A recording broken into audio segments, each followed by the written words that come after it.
Hi friends, आज आम आलू परोटा बनैबा। तो मुझे अटा को नहीं कौन कली ना पानी पकईदे आस जस्ट टिके तेल पकई दली देली। बर्तमान दलुची देखो केते सुंदर भाव पूरा सॉफ्ट हो मेल्ट भी हो जाइए। चिपी देला दप दप हो जाउची। तो या दलाटा ठीक आसीगलानी। आउ टिके ताको दली दबा जेहेतु आलू परोटा करिया या देहर आलू दिया जीवो तो सेथिबाई टिके सॉफ्ट करी दलिया को पड़िबो आउ जेमिति न फाटिबो आलू साइड रे जो परोटा। देखंतु मु चारिटी गुली कर नेछि। गुटे साइज दुई प्रकार साइज रे करिछि। गुटे चेप्टा टाइप रे करछि आ गुटे गोल करिछि।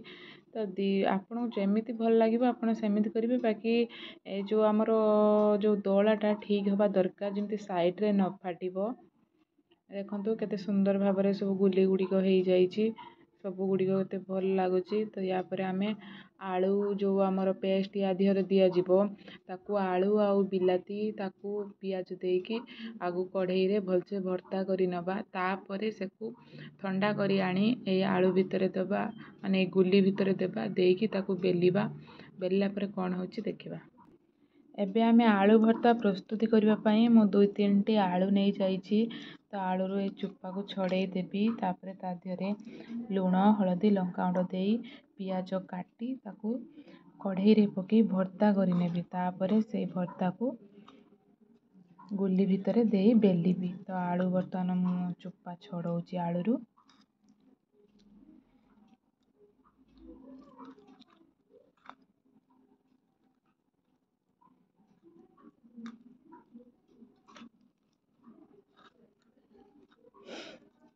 आलू परोटारे देह खराब होबनी कहीं ना से अधिक तेलर मात्रा न थाए। पूरीर अधिक तेलर मात्रा थाए कहीं ना पूरीटा पूरा छणा जाई थाए। आलू परोटारे ताकू छाणीबा को किछि पड़े नाही। बाकी खाली अल्प किछि तेल पकई ताकू करी हुए। तो जद्वारा कि आम देह भी खराब होबनी आ खाइबा को भी टेस्ट लागिबो। तो मु सेथिबाई पूरी बनैलिनी आलू परोटा बनैली। तो आजिका डेट रे तो खर्च तो समस्ते करुचंदी। बाकी खर्च करी गोटे सৎ काम रे बा ठीक बाटरे खर्च कले तो आमको ठीक पैसार उपयुक्त भैल्यू ही बुझी पारिबा। तो आमे जदि बेकारटारे तेल मसला खर्च करिबा पेट खराब होबो सेते लाभ कोन मिलिबो। तो आमे जो खाद्य खाइबा जोथिरे कि आम देह खराब न होबो भल भावरे आम देह रहिबो आमे हृष्टपुष्ट रहिबा जो खाद्य आम पई उपयुक्त तो सेटा ही हम बनै खाइबा। देखंतु मु केते सारा चुप्पा काढी नेली। एबे आलू पूरा बहुत ब्यूटीफुल देखा जाउची। देखंतु आलू रे मु किछि लूण आ लंका गुंड हळदी पियाज तो पकई नेली। एबे चकुटाटा आमे प्रस्तुत करी नबा। आ कढ़ई रे सेपटे तेल बसैछि तेल पकईछि। तो तेल तातिला परे आमे कोन करिबा ना ए आलू भर्ता प्रस्तुत करिबा। आलू गुडी को पूरा भल से सॉफ्ट करनेबे पूरा मिसई देबे जेमिति कि जेहेतु सेटा गुली भितरे रहिबो ना जदि ठीक से मेल्ट न होबो ताहले से माने आलू परोटा ठीक से हबो नाही। के पियाज को प्रथमे मौली गवा पकई दी थांती के आलू सह चकुटी के कढ़ई रे पकई मौली थांती। तो मु भाबिली तो पियाज काटी दे आलू रे एका थरे मिसई दे ताको एका सांगरे भर्ता करी नेबी एवं नरिमी जीवो। एबे मोर आलू चकुटा प्रस्तुत हो गला। एबे मु तेल भी कढ़ई रे गरम हो जाइछि। एबे आलू चकुटा को कढ़ई रे छाड़ीबी। कढ़ई रे मु एबे तेल ताती होइथिला आलू को जो चकुटी रखी थिली एबे मु गरम तेल रे छाड़ी देली एवं ताको पूरा पूरी मेल्ट करी नेबी। तो भल से आलू भर्ता हो गला परे आलू पूरा लाल पड़ी गला परे सेटा आलू भर्ता ठीक से तार रेडी हो जीवो आलू परोटा पई। तो मु वर्तमान ताको आउ थरे पेस्ट चकुटी थिली बाकी आउ थरे भल से पूरा पेस्ट करी नेबी जेमिति कि खदड़िया अंश रहिबनी। खदड़िया रहिले आलू परोटा बनै हेबनी। तो पूरा पेस्ट होबा दरकार।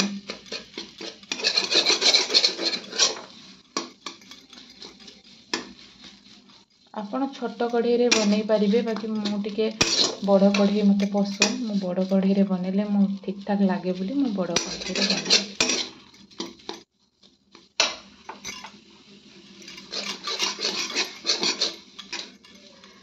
ବହୁତ ସାରା ତେଲ ମସଲା ଦେଇ ଜିନିଷ କ'ଣ ବନେଇ ଖାଇଲେ ଭଲ କି? ଦେହ ପାଇଁ ତାହା ଭଲ ନୁହେଁ। ତ ଯେତେ ଆମେ ତେଲ ମସଲା କମ୍ ଦେଇ ବନେଇବା ତାହା ଆମ ଦେହ ପାଇଁ ଉପଯୁକ୍ତ ହେଇଥାଏ। ତ ମୁଁ କମ୍ ତେଲ ମସଲା ଦେଇ ତେଲ, ପିଆଜ, ଆଳୁ ସବୁଥିର କ୍ୱାଣ୍ଟିଟି ଠିକ୍ ରଖିଛି ଏବଂ ଖାଇବାକୁ ବି ଯେମିତି ସ୍ୱାଦିଷ୍ଟ ହେବ ମୁଁ ସେମିତି ହିଁ ବନେଇବି। ପିଆଜ ଦେଖନ୍ତୁ ମଉଳି ଆସିଲାଣି ପୁରା, ଆଉ ଗୋଟି ଗୋଟି ଦେଖା ହେଉନି, ତ ଲାଲ ବି ପଡ଼ିଗଲାଣି। ଏମିତି ହିଁ ଆଳୁ ପରଟାରେ ଠିକ୍ ଭାବରେ ରହିପାରିବ। ଦେଖନ୍ତୁ ଆଳୁ ପରଟା ପାଇଁ ଆଳୁ ପୁରା ରେଡ଼ି। ଏବେ ଦେଖନ୍ତୁ ମୁଁ ଗୁଲିଟିକୁ ଆଣି ରଖିଦେଇଛି। ଏପରେ କ'ଣ କରିବା ନା, ଗୁଲି ଟିକେ ସଫ୍ଟ ଅଛି, ତାକୁ ବେଲି କରି ତା ଦେହରେ ଆଳୁ ଚକଟା ଦେଇ ତାପରେ ବନେଇବା। ଦେଖନ୍ତୁ ମୁଁ ଗୁଲିଟିକୁ କେତେ ବାଟ ପର୍ଯ୍ୟନ୍ତ ବେଲି ନେଲି। ତ ରୁଟି ଯେତେ ବଡ଼ ହୁଏ, ଅତି ବଡ଼ ହୁଏ, ତାଠୁ ଟିକେ ଛୋଟ ସାଇଜ୍ର ଦେଖି ବେଲି ନେଲି ଗୁଲିଟିକୁ। ଦେଖନ୍ତୁ କଡ଼ ଜମା ଫାଟିନି, କେତେ ସୁନ୍ଦର ଭାବରେ ଫୁଲିଛି, ମାନେ ସ୍ପ୍ରେଡ୍ ହେଇଛି। ତ କିନ୍ତୁ କଡ଼ ଗୁଡ଼ିକ କେତେ ସୁନ୍ଦର ଭାବରେ ହେଇଛି। ଯଦି ଫାଟିବ ତାହେଲେ ପରଟା ବନେଇବା କଷ୍ଟକର ହେବ। ତ ଫାଟିବାକୁ ଦେବେନି, ଗୁଲିଟିକୁ ବନେଇବେ ଭଲସେ, ମାନେ ଦଳିଥିବେ ଭଲସେ, ଆଉ ଦେଖିକରି ପରଟା ଯେଉଁ ତା ବେଲାଟାକୁ ଟିକେ ଠିକ୍ସେ ଭାବରେ ବେଲିବେ। ତ ଦେଖନ୍ତୁ କେତେ ସୁନ୍ଦର ଭାବରେ ବେଲି ହେଇଛି, କଡ଼ ଟିକେ ବି ଫାଟି ନାହିଁ। ୟା ପରେ ମୁଁ କ'ଣ କରିବି ନା, ମସଲା ଦେବି।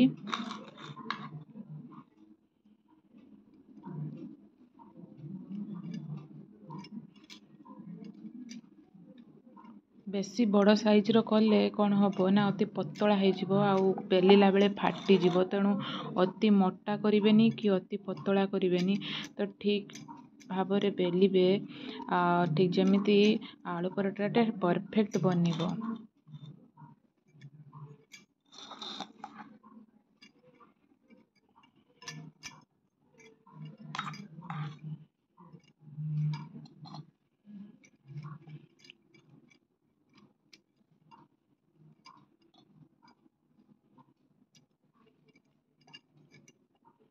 ଦେଖନ୍ତୁ ମୁଁ ଭଲସେ ଲଗେଇଦେଲି। ତ ଏବେ ତାକୁ ଫୋଲ୍ଡ କରିକି ପରଟା ଟାଇପ୍ର ଆମେ ଭାଙ୍ଗି କରିବା, ଭାଙ୍ଗି ଦେଇକି ତାପରେ ବେଲିବା। ଏବେ ମୁଁ ତାକୁ ଭାଙ୍ଗିବି। ଦେଖନ୍ତୁ କେମିତି ଭାଙ୍ଗିବେ। ତ ଏମିତି ଠିକ୍ସେ ଭାଙ୍ଗିବେ। ଏଇଟିକୁ ଏମିତି ଆଙ୍ଗୁଳିରେ ଟିକେ ଚାପି ଦେବେ। ତାପରେ ପୁଣି ଏ ସାଇଡ଼୍କୁ ନେଇ ଏ ସାଇଡ଼୍ରେ ଲଗେଇବେ, ଯେମିତି ଆମେ ପରଟା ବନାନ୍ତି ବାସ୍ ସେମିତି ହିଁ। ବେଶୀ ଜୋର ଚାପିବେନି, ଆଳୁ ଯେହେତୁ ମଝିରେ ଅଛି, ଅଳ୍ପ ଅଳ୍ପ ଏମିତି ଦବେଇବେ। ୟାପରେ ଆମେ ଅଟା ମଖା ଦେଇ ଟିକେ ବେଲି କରି ନେବା। ଦେଖନ୍ତୁ ପୁରା ନିମିକ୍ ସାଇଜ୍ର ହେଇଛି, କେତେ ସୁନ୍ଦର ଦେଖାହେଉଛି। ଆଉ ବେଲି ନେଲେ ବି ପୁରା ଠିକ୍ ପରଟା ଭଳି ହେଇଯିବ। ଏମିତି କରିକି ମୁଁ 2ଟା ପରଟା ବେଲି ନେଲି। ଏପଟେ ଆଉ ଗୋଟେ ବନଉଛି, ଆଉ ଗୋଟେ ବନେଇ ନେବି, ତାପରେ କଢ଼େଇରେ ପକେଇ ବନେଇବି। 3ଟା ପରେ ଇଏ ହେଲା 4 ନମ୍ବର। ଏଇଟା ବେଲି ଦେଲେ ମୋର ଲାଷ୍ଟ ହେଇଯିବ। ତାପରେ ମୁଁ ତାୱା ଗରମ କରି ତା ଦେହରେ ସେକି ନେବି ତେଲ ପକେଇ। ପରଟା ସବୁ ପ୍ରସ୍ତୁତି କରିସାରିଲା ପରେ ମୁଁ ଏବେ କ'ଣ କରିଛି ନା, ତାୱା ବସେଇ ନେଇ ତାକୁ ଗରମ କରିଦେଇଛି, ତେଲ ମଧ୍ୟ ପକେଇ ଦେଇଛି। ଗରମ ହେଲା ପରେ ମୁଁ ଏ ପରଟାକୁ ଛାଡ଼ିବି। ଦେଖନ୍ତୁ ପରଟା କେତେ ସୁନ୍ଦର ଭାବରେ ପ୍ରସ୍ତୁତି ହେଇଛି। ୟାପରେ ଫୁଲିବ ବି ବହୁତ ସୁନ୍ଦର ଭାବରେ, କାହିଁକିନା ଦଳାଟା ଠିକ୍ ହେଇଛି। ଦେଖନ୍ତୁ ମୁଁ ତାୱାରେ ପକେଇ ନେଇଛି ପରଟାଟିକୁ। ଆଗର ତେଲ ମୁଁ ଗରମ କରି ନେଇଥିଲି, ସାଇଡ଼୍ରେ ପକେଇ ଦେଇଥିଲି। ତ ଏବେ ମୁଁ ପରଟା ପକେଇଦେଲି। ଯେତେବେଳେ ତେଲ ଗରମ ହେଲା, ଗ୍ୟାସ୍ର ଫ୍ଲେମ୍କୁ ଟିକେ କମେଇ ଦେବା।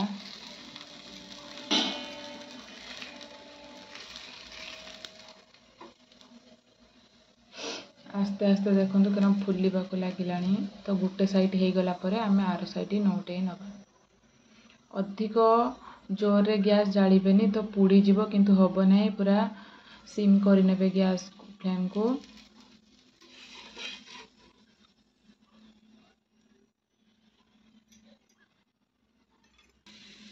ଦେଖନ୍ତୁ ଗୋଟେ ସାଇଡ଼୍ ହେଇଗଲା ପରେ ମୁଁ ତାକୁ ନଉଟେଇ ଦେଲି। ଯେଉଁ ସାଇଡ଼୍ ହେଇଯାଇଛି ମୁଁ ତାକୁ ଉପରକୁ ଦେଇଦେଲି, ଯେଉଁ ସାଇଡ଼୍ ହେଇନାହିଁ ଟିକେ କଞ୍ଚାଣିଆ ଅଛି ମୁଁ ତାକୁ ତଳକୁ ଦେଲି। ଦେଖନ୍ତୁ କେତେ ସୁନ୍ଦର ଆଉ କେତେ ଆଟ୍ରାକ୍ଟିଭ୍ ଦେଖାଯାଉଛି ଆଳୁ ପରଟାଟି। ଭେରି ବିୟୁଟିଫୁଲ୍ ହେଇଛି। ତେଲର କ୍ୱାଣ୍ଟିଟି କମ୍ ଦେବେ, ଯେତିକି ଦରକାର ସେତିକି ଦେବେ, କାହିଁକି ନା ଆଳୁ ପରଟାଟା ପୁରୀ ନୁହେଁ। ପୁରୀର ତେଲରେ ପୁରୀକୁ ପୁରା ଛଣାଯାଏ, ବାକି ଏଟା ତେଲକୁ ଖାଲି ପକାଯାଏ ବାକି ଭଲସେ ବନା ହେବା ପାଇଁ। କେତେ ସୁନ୍ଦର ଭାବରେ ବନା ହେଉଛି ଦେଖନ୍ତୁ, କେଉଁ ସାଇଡ଼୍ରେ ବି ଫାଟି ନାହିଁ, କେତେ ବିୟୁଟିଫୁଲ୍ ହେଇଛି। ତ ଖାଇବାକୁ ବି ବହୁତ ଟେଷ୍ଟ ଆସିବ।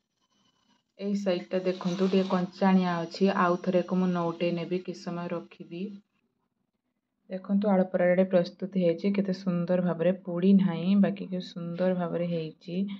ଏବେ ଆମକୁ ରଖିନେବା, ଆଉ ଗୋଟେ ପରଟାକୁ ଆମେ କଢ଼େଇରେ ପକାଇବା। ଦେଖନ୍ତୁ ଏ ଆଳୁ ପରଟାଟି କେତେ ସୁନ୍ଦର ଭାବରେ ଫୁଲିଛି। ଦେଖନ୍ତୁ ଯେତେ ଫୁଲିବ ସେତେ ସୁନ୍ଦର ଲାଗିବ। ଦୁଇଟି ପରଟା ମୁଁ ବନେଇ ନେଇଛି। ଏବେ ଆଉ ଗୋଟିଏ ପରଟାକୁ ମୁଁ କଢ଼େଇରେ ପକେଇଛି। ଦେଖନ୍ତୁ ମୁଁ ଏବେ ଆଳୁ ପରଟା ପୁରା ପ୍ରସ୍ତୁତ କରି ନେଇଛି। କେତେ ଆଟ୍ରାକ୍ଟିଭ୍ ହେଇଛି, ତା ସହିତ ପୁରା ସର ମିଶା କ୍ଷୀର। ସତରେ ଭେରି ବିୟୁଟିଫୁଲ୍, ଅତି ଆଟ୍ରାକ୍ଟିଭ୍ ହେଇଛି ଆଳୁ ପରଟା। ଚାଲନ୍ତୁ ଆମେ ଟିକେ ଟେଷ୍ଟ କରିବା କେମିତି ଲାଗୁଛି। ତା ସହିତ ଟମାଟୋ ସସ୍ ବି ନେଇଛି, ତ ମୋତେ ଟିକେ ଟମାଟୋ ସସ୍ ସବୁଥିରେ ଭଲ ଲାଗେ ଖାଇବା ପାଇଁ, ତ ମୁଁ ଟମାଟୋ ସସ୍ ଆଉ କ୍ଷୀର ନେଇଛି। ଚାଲନ୍ତୁ ଖାଇବା, ଦେଖିବା ଟେଷ୍ଟ କେମିତି ହେଇଛି। ମୋତେ ଟିକେ ଯେଉଁ କ୍ଷୀରରେ ସର ପଡ଼ିଥାଏ ମୋତେ ଖାଇବାକୁ ଭଲ ଲାଗେ। ତ ଦେଖନ୍ତୁ କେତେ ସୁନ୍ଦର ଭାବେ ସର ପଡ଼ିଛି, ତେଣୁ ମୋତେ ବହୁତ ଫେଭରାଇଟ୍ ମୋର କ୍ଷୀରରେ ଯେଉଁ ସର ପଡ଼ିଥାଏ। ସେ ସରଟା ପଡ଼ିଛି ମୋତେ ବହୁତ ଭଲ ଲାଗେ। ମୁଁ ଆଗରେ ସରକୁ ଖାଇବି, ତାପରେ ପରଟା ଆଉ ତାକୁ ଖାଇବି।